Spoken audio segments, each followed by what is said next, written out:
Bonjour et bienvenue dans French Popcorn Club avec Rebecca et Zoé. Ici, on parle de pop culture, de cinéma, de séries et de musique française, des débats, des coups de cœur et des fun facts sur la France.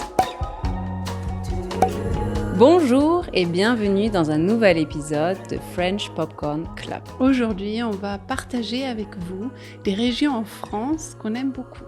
Et on n'a pas préparé du tout, donc j'ai hâte de savoir quelles sont tes régions ou villes préférées en France. Alors, bien évidemment, j'adore Paris. D'ailleurs, voilà, I love Paris. J'ai trouvé ça sur un marché aux puces à Berlin. Et je l'ai vu et je me suis dit, voilà, c'est ce que je vais porter pour cette émission, pour vous parler des régions françaises que j'aime bien. J'aime beaucoup Paris. C'est une ville magique. On en a déjà parlé dans d'autres épisodes. C'est vraiment magnifique à passer du temps. Mais sinon, j'aime beaucoup le sud. Moi, la Côte d'Azur, c'est une région de mes régions préférées en France. Donc le sud-est. Oui, voilà, la Méditerranée. Tout ce qui tourne autour de Nice. Voilà, moi j'aime beaucoup l'île de Gien. Je ne sais pas si tu connais. Non, pas du tout. Alors l'île de Gien, on appelle ça une presque-île. C'est une île qui a quand même encore un lien avec la France. Mm-hmm. Et puis il y a l'île Corporelle, qui est à peu près 15 minutes en bateau. Tu prends une navette et tu es sur cette île absolument magnifique, avec des plages incroyables. Ça s'appelle l'île Corporelle ? Oui, je ne sais pas si je le prononce bien. Il y a Port-Cros et Port-Corel. Corporelle ou Port-Corel ? Corporel, c'est le corps. Oui, je ne sais plus, j'ai un blackout, je crois que c'est Port-Corel. La mer est turquoise, c'est vraiment magnifique, tout comme Cassis. Les calanques de Cassis, c'est une demi-heure de Marseille, c'est magnifique. C'est bon à savoir. Et Marseille alors ? Tu es déjà allée à Marseille ? Je suis allée à Marseille quand j'ai vécu à Paris, parce qu'avec le TGV, 3 heures et tu es à Marseille. Tu peux même faire un stop une demi-heure avant à Aix-en-Provence. Aix-en-Provence, j'adore. Ouais, c'est magnifique la Provence. J'y suis allée malheureusement qu'une seule fois, quand j'étais enfant, ado avec l'école. J'avais un cours de latin pendant 2 ans. Et dans le cadre de ce cours de latin, on avait fait un voyage pour aller voir justement tous les endroits vraiment archéologiques, vraiment tout ce qui a fait l'histoire. Donc très, très intéressant.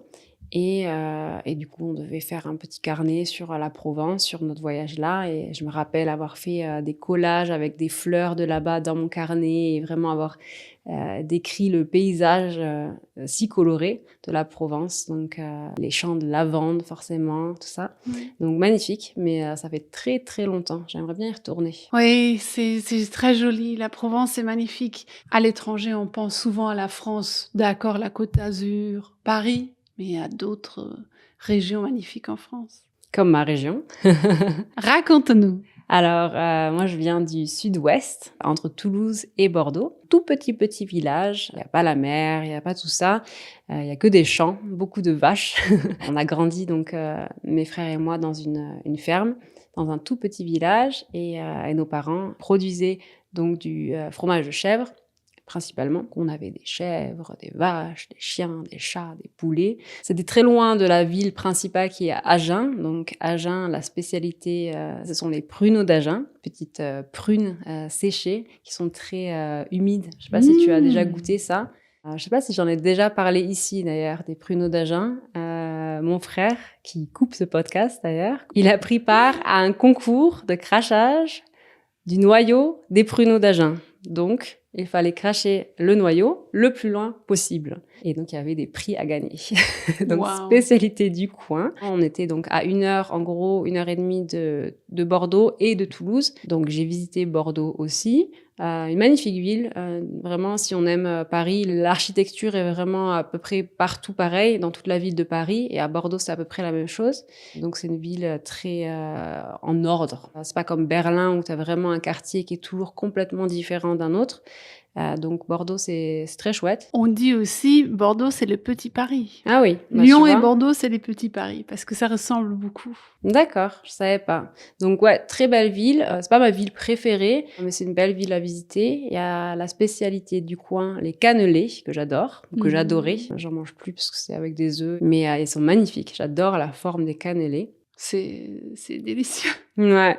Donc Bordeaux, c'est pas la ville que j'ai choisie pour étudier. J'ai décidé d'étudier à Toulouse. Et donc Toulouse, c'est une ville magnifique aussi, une architecture très différente de Bordeaux. Ça ressemble pas du tout à Paris. Et moi, c'est ce qui me plaît. Ça a vraiment une autre personnalité que Paris et Bordeaux. Donc c'est la ville rose. On dit de Toulouse la ville rose parce que toute la ville ou presque est recouverte de vieilles briques et beaucoup de ponts, que je trouve aussi magnifique. Donc voilà, une ville en couleurs. C'est chouette. Ouais, moi, je suis partie à Bordeaux 2 fois et je suis tombée amoureuse de la ville, surtout des vignobles autour et les dunes du Pilat. Oh oui. C'est magique, les dunes du Pilat. Je trouve ça très impressionnant. J'ai passé beaucoup de temps dans mon enfance dans les dunes du Pilat. On n'a pas fait beaucoup de vacances parce que mes parents, justement, avaient cette ferme et ils n'avaient jamais le temps de partir en vacances, malheureusement, avec les animaux, avec les récoltes, une grosse charge. Mais quand on partait aux dunes du Pilat, justement. Donc, je nous revois vraiment avec mes frères rouler bouler dans les dunes. Je sais pas si tu as fait ça aussi. Oui. Si tout le monde fait ça, j'imagine. Ouais. D'aller tout en haut et de rouler jusqu'en bas. Et ouais, très bon souvenir là-bas. Ouais, et c'est très exotique. Ça m'a beaucoup impressionnée. Et tous les vignobles autour. J'aime beaucoup l'architecture dans les villages autour de Bordeaux. Et j'ai un coup de cœur quand même pour la Bretagne. À la Bretagne, s'il faisait un peu plus chaud, je dirais presque que je préfère la Bretagne au sud. J'adore les maisons, comment on appelle les Fensterläden. Tu as ta fenêtre et tu as les volets. Les volets, oui, j'adore. Ma femme prend toujours des photos de volets et de portes, tout en couleur, toujours très, très spécial. Ah, c'est le paradis. J'écoutais quand j'étais enfant et après ado avec mes frères aussi, du rap breton qu'on écoutait tout le temps. J'aime toujours autant.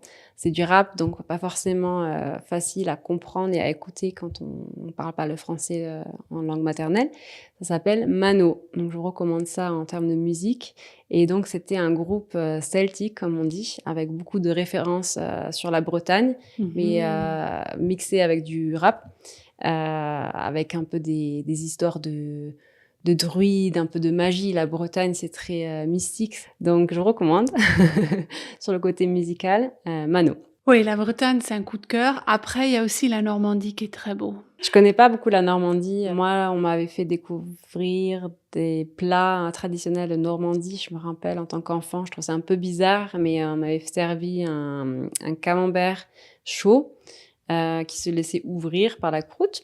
Et on faisait tremper donc du pain et ce genre de choses, mais aussi des pommes. Je trouvais ça bizarre quand j'étais enfant de tremper des pommes dans mon camembert fondu. Ouais, je vais essayer ça demain soir. Pour moi, c'était super bizarre quand j'étais enfant. Maintenant, je comprends un peu plus ce genre de mélange, mais ouais. Et la Bretagne, par contre, pour revenir là-dessus, les crêpes, les galettes et le cidre. Vous voyez, il y a plein de choses à découvrir. Donc, si vous voulez passer les vacances en France, on vous recommande plein de belles régions. Vraiment passer par les petits villages avec les fêtes de village, le melon, la charcuterie, la pétanque. Mon mari allemand, il aime pas trop les melons. Et chaque fois, il me dit, mais qu'est-ce que vous avez avec vos melons? S'il comprend pas, il comprend pas. On peut pas lui apprendre. Hein. Alors, j'ai hâte d'aller en France. Là, ça me donne un peu la nostalgie du Sud. Voilà, en attendant, peut-être que vous pouvez nous donner des recommandations. Hein. Souvent, les touristes visitent la France encore plus que nous-mêmes. Peut-être que vous pouvez nous laisser un commentaire avec votre endroit préféré en France. Merci beaucoup pour tous vos retours. On reçoit de plus en plus de commentaires et de nouveaux abonnés. Sur Spotify, on est plus de 5000 abonnés d'ailleurs. Donc, merci à tout le monde d'être là. On est ravis que ça vous plaise. N'hésitez pas à nous faire part de vos souhaits, de vos idées. Ouais, et on vous voit plein de bisous. Et à tout bientôt. Ciao, ciao.